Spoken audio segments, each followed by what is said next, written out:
Hello guys and welcome back to this channel, where today guys I'll be showing you how to add discount pop-ups to Shopify store.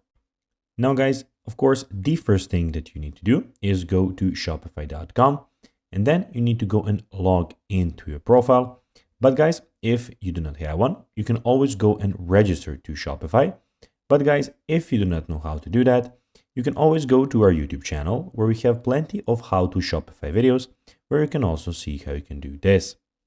Now guys, that we got that out of the way, let's see what we actually have in front of us here.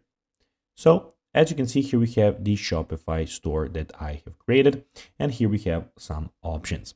So basically on the left side of the screen, we have the home button, we have the orders, we have the products, we have the customers, we have the content, analytics, marketing, and discounts of this store.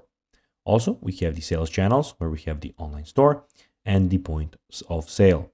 Also, we have the add applications where you can go and add some of the applications. And in the bottom left corner, we have the settings where you can find all of the settings about your account.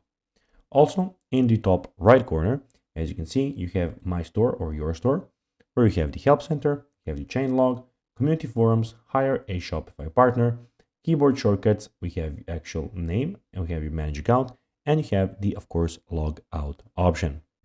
Now guys, let's see how you can actually go and add discount pop-ups to your Shopify store.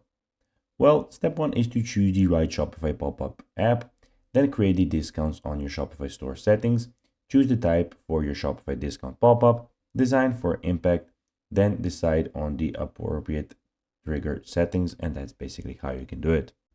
So guys, that will be everything for this video. I hope that you found this video informative.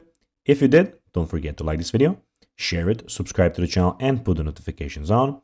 And guys, as always, I'll be seeing you in the next video. Bye guys.